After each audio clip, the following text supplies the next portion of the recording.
स्वागत है आपका education zone Haldwani canal road पर। एक ऐसी कोचिंग संस्थान जो विभिन्न प्रतियोगी परीक्षाओं के लिए कक्षाएं आरंभ करती है। पूर्व में कुछ विशेष कक्षाएं चल रही हैं जो उत्तराखंड पीसीएस, उत्तराखंड प्रवक्ता भर्ती परीक्षा, समूह गा या अन्य प्रतियोगी परीक्षाओं के लिए कक्षाएं पूर्व में चल रही हैं। सभी विषयों के विशेषकर प्रवक्ता भर्ती परीक्षा, समूह गा और उत्तराखंड पीसीएस की कक्षाएं नए बैचेस अतिशीघ्र आरंभ किए जा रहे हैं। तो जो भी छात्र छात्राएं ऐसी प्रतियोगी परीक्षाओं के लिए अध्ययनरत हैं वे एजुकेशन जोन हल्द्वानी को विजिट करें और पूरी इंफॉर्मेशन प्राप्त करके अंतिम रूप से वो जिस प्रतियोगी परीक्षा की तैयारी कर रहे हैं उसमें सफलता प्राप्त करें।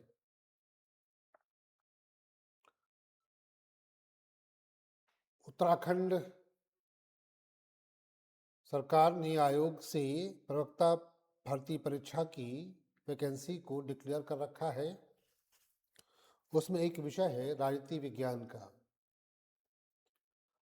उस राजनीति विज्ञान में आई समझने का प्रयास करें संक्षिप्त रूप में कि राजनीति विज्ञान के सिद्धांतों एवं अवधारणाओं में समानता का क्या अर्थ है और किस प्रकार से नागरिक एवं व्यक्तियों को वो प्राप्त है। समानता की ये संकल्पना किस प्रकार से भारतीय संविधान में मौलिक अधिकारों के रूप में भी स्थापित है। समानता का एक सामान्य अर्थ है कि सभी व्यक्तियों को समान अधिकार या अवसर प्राप्त हो। सभी व्यक्ति कहने का मतलब है कि जो उस राज्य का नागरिक है उसको भी, और जो उस राज्य का नागरिक नहीं है, किसी विदेश से आकर भारत में समानता रह रहा है या भ्रमण करने आया हुआ है या किसी अन्य कार्य से भारतीय भूमि पर वो आया हुआ है, तो एक व्यक्ति के रूप में, एक मनुष्य के रूप में उससे समानता का व्यवहार किया जाए, एक मानववाद का व्यवहार किया जाए। समानता का समान अर्थ राजनीति विज्ञान में ये है। लेकिन अगर संपूर्ण रूप से इसको देखा जाए तो कानून की समझ समानता कि कानून दो लोगों के बीच में, वो नागरिक हो या व्यक्ति हो, इन दोनों के बीच में किसी प्रकार का अंतर भेद नहीं करेगा। अर्थात दोनों को एक व्यक्ति मानेगा और विधि की जो प्रक्रिया है उस प्रक्रिया के साथ उससे न्यायपूर्ण और समानता का व्यवहार करेगा। तो कानूनी समानता का अर्थ ये होता है कि कानून के समक्ष व्यक्ति और नागरिक में कोई अंतर नहीं है। जहाँ पर समानता की बात हो, जहाँ पर जीवन की सुरक्षा की बात हो, विशेषकर भारतीय संविधान का अनुच्छेद संख्या 14 और 21 की बात हो, तो वहाँ पर नागरिक और व्यक्ति को दोनों को समान रूप से अधिकार प्राप्त है।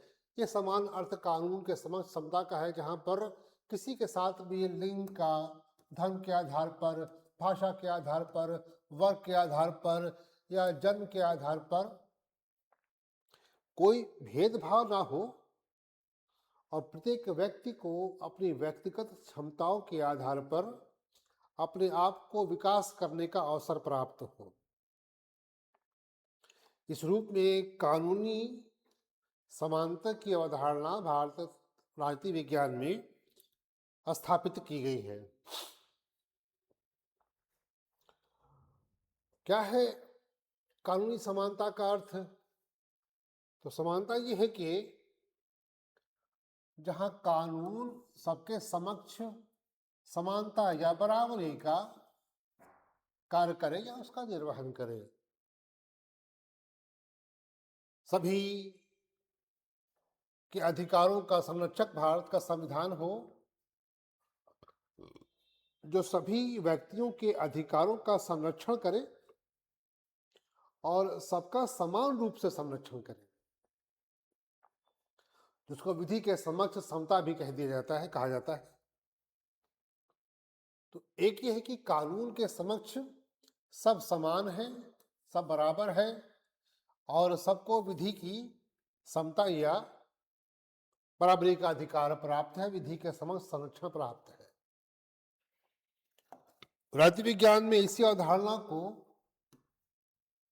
राजनीतिक समानता के रूप में दर्शाया गया है, जहां कहा गया है कि सभी भारतीय नागरिकों को मत देने का अधिकार प्राप्त है।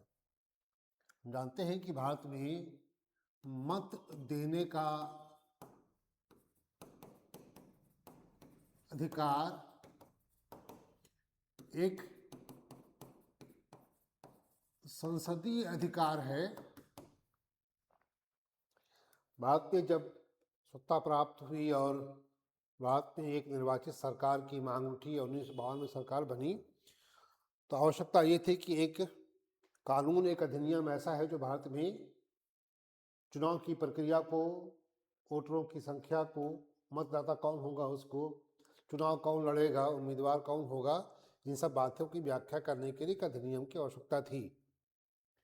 तो मत देने का जो अधिकार हमारे पास है वो एक संसदीय अधिकार है, जो 1950-51 के जन प्रतिनिधित्व अधिनियम की धारा 16A से प्राप्त होता है। हमारे पास जो मत देने का अधिकार है, परीक्षा में खास करके ऑब्जेक्टिव परीक्षाओं में अक्सर ये पूछता है कि मत देने का अधिकार निम्न में से क्या है। तो बहुत स्पष्ट है कि मत देने का अधिकार एक संसदीय अधिकार है। ये अधिकार हमको 1950-51 की संसद से पारित जन प्रतिनिधित्व अधिनियम की धारा 16A से प्राप्त होता है, जो प्रत्येक भारत के नागरिक को प्रथमतः 21 वर्ष, वर्तमान में 18 वर्ष के प्रत्येक भारत को मत देने का अधिकार प्राप्त है। अभी विभिन्न राज्यों में SIR की प्रक्रिया शुरू हो रही है। उत्तराखंड में भी निकट भविष्य में संभव है, तो आपसे निवेदन है कि प्रत्येक लोग अपनी SIR की प्रक्रिया को आवश्यक रूप से पूरा करें। ये आपका राजनीतिक कर्तव्य है जो आपको मत देने का अधिकार प्राप्त करवाता है। तो इसको लेट ना करें, डिनाई ना करें। जब भी उत्तराखंड में ये प्रक्रिया आरंभ हो, आवश्यक रूप से SIR की प्रक्रिया में पार्टिसिपेट करें और अपना नाम, जो लोग योग्य उम्मीदवार हैं, वे उत्तराखंड की मतदाता सूची में अवश्य दर्ज कराएं, ताकि उनको मत का अधिकार प्राप्त हो सके। ऐसे ही चुनाव लड़ने का अधिकार भी यही अधिनियम हमको देता है।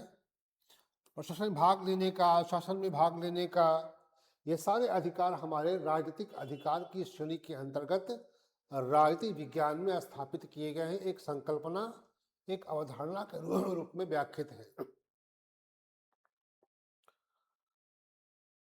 राजनीतिक विज्ञान अपनी व्याख्या में समानता की अवधारणा में सामाजिक समानता, तो जाति, लिंग, धर्म के आधार पर किसी प्रकार का भेदभाव या अंतर भेद करने से रोकता है, और साथ में ये भी कहता है कि प्रत्येक व्यक्ति, प्रत्येक भारतीय नागरिक को गरिमापूर्ण जीवन जीने और समान रूप से गरिमापूर्ण जीवन जीने का अधिकार है। राजनीतिक विज्ञान आपको कानूनी, राजनैतिक, सामाजिक और आर्थिक समानता का अधिकार भी प्रदान करता है, जो न्यूनतम जीवन स्तर की गारंटी देता है। अर्थात प्रत्येक को अपनी अंदर की विषमताओं को कम करके अपने विकास को आगे बढ़ाने का अधिकार है। अपनी आर्थिक क्षमताओं को प्रदर्शित करके भारत के विकास में अपनी आय में बढ़ोतरी करने में, अपने रोजगार के चयन में, सब प्रकार की आर्थिक अवसरों को लिए एक समानता का, स्वतंत्रता का व्यवहार करता है।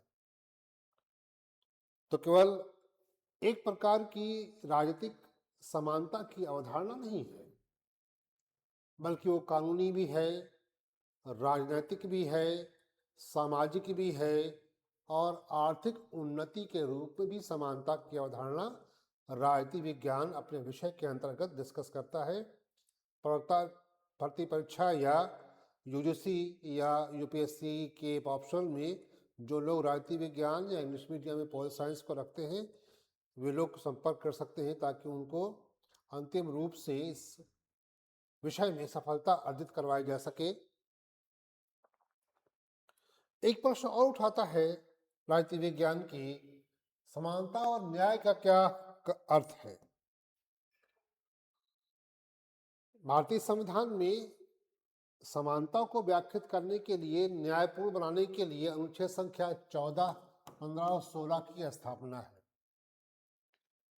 14 की जो संकल्पना वो कहता है कि कानून के समक्ष सभी समान है और सभी को विधि की समता का अधिकार प्राप्त है या विधि का संरक्षण प्राप्त है। एक विशेष बात यह है अनुच्छेद संख्या 14 की कि ये एक ऐसा अनुच्छेद है जो भारतीय नागरिकों के साथ साथ व्यक्तियों को भी प्राप्त है, अर्थात नागरिक और व्यक्ति के बीच में अनुच्छेद संख्या 14 किसी प्रकार का भेदभावपूर्ण संकल्पना स्थापित नहीं करता। अनुच्छेद संख्या 14 नागरिक और व्यक्ति दोनों को एक समान प्राप्त है और यही संकल्पना अनुच्छेद संख्या 21 की भी है। बाकी जो मौलिक अधिकारों के अंतर्गत अधिकारों की स्थापना है वो भारतीय नागरिकों को प्राप्त है, व्यक्तियों को प्राप्त नहीं है। केवल अनुच्छेद संख्या 14 और 21 ऐसी संकल्पना है मौलिक अधिकार के रूप में जो नागरिकों के साथ साथ व्यक्तियों को भी प्राप्त है।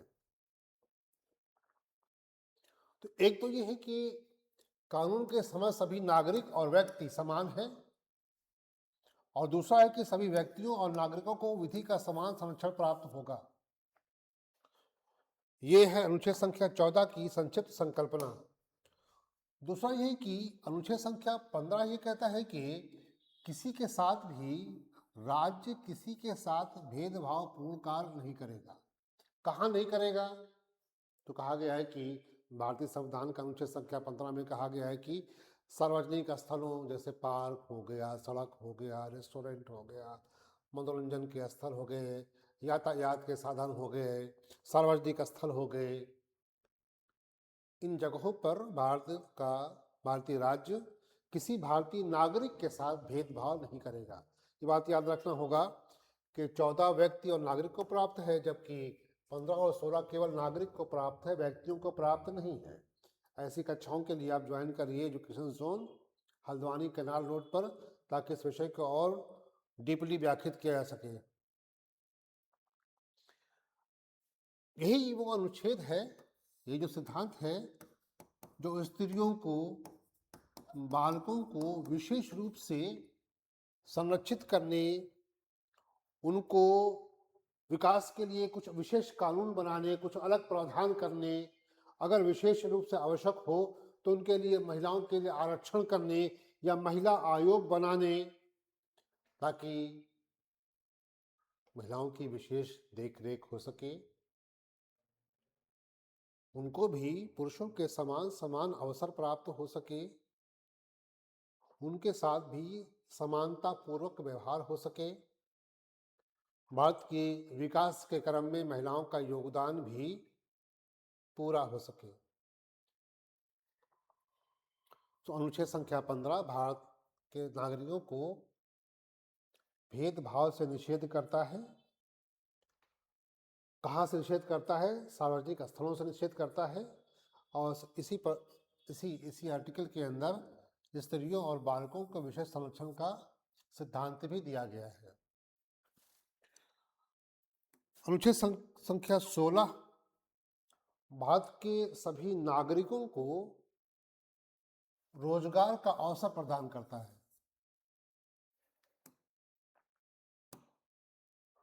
रोजगार का अवसर का मतलब ये हुआ कि भारत के सभी ऐसे युवा जो अपनी आयु और योग्यता के अनुसार किसी प्रकार की रोजगार को करना चाहते हैं, नौकरी प्राप्त करना चाहते हैं, तो राज्य सरकार या केंद्र सरकारों ने जो अर्हताएं रखी हैं, अगर उन अर्हताओं को पूरा करता है, जैसा अगर यूपीएससी की परीक्षा दे रहे हैं तो 21 साल की आयु होनी चाहिए, भारत का नागरिक होना चाहिए, एटलीस्ट ग्रेजुएट होना चाहिए, तो आप उस परीक्षा में अपीयर हो सकते हैं।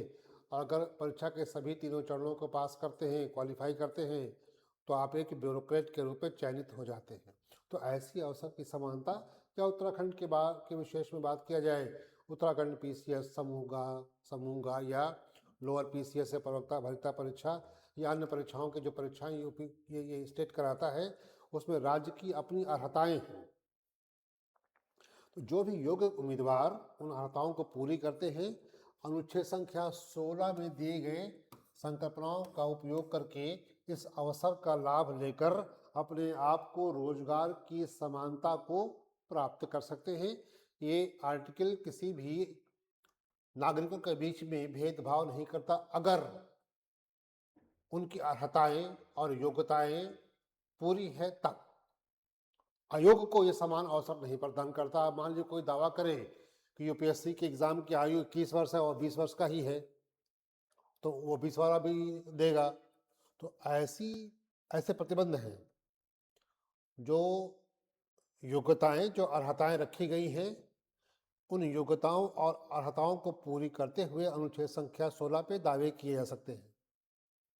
ऐसा नहीं है कि कोई भी दावा कर दे। योग्यताओं और अर्हताओं को मानना आवश्यक है और अनिवार्य है। तो हमारे संविधान के अंदर या भारत की या विश्व की राजनीतिक सिद्धांत के अंदर ये संकल्पना स्थापित है कि राजनीति विज्ञान में समानता की क्या अवधारणा है, किस प्रकार से अवसर की समानता, कानूनों की समानता, राजनीतिक समानता, सामाजिक समानता, आर्थिक समानता, समानता और न्याय के बीच का अंतर या दोनों के बीच का जो संबंध है, उन सब की व्याख्याएं समानता के सिद्धांत में, अवधारणा में की गई हैं। बहुत से दार्शनिक विचारक, राजनीतिक विचारक इसकी आलोचना भी करते हैं। आलोचना का रूप यह है कि क्या ये समानता संपूर्ण समानता के रूप में व्यवहारिक होगी। विषय इस बात को कहता है कि व्यक्ति तो प्राकृतिक रूप से एक दूसरे से भिन्न है, असमान है। बुद्धि में, क्षमता के परीक्षण में, रोजगार के चयन में। तो जब योग्यता और बुद्धि हर किसी के प्रत्येक की अलग अलग है, तो सब किस प्रकार से समान हो सकते हैं। इसीलिए मैंने अभी पूर्व बताया कि चूंकि प्रत्येक व्यक्ति एक दूसरे से भिन्न है, लेकिन राज्य ने कुछ अर्हताएं रखी हैं। अगर उन अर्हताओं को पूरी करता है तो वो समान रूप से राज्य द्वारा स्वीकार किया जाएगा।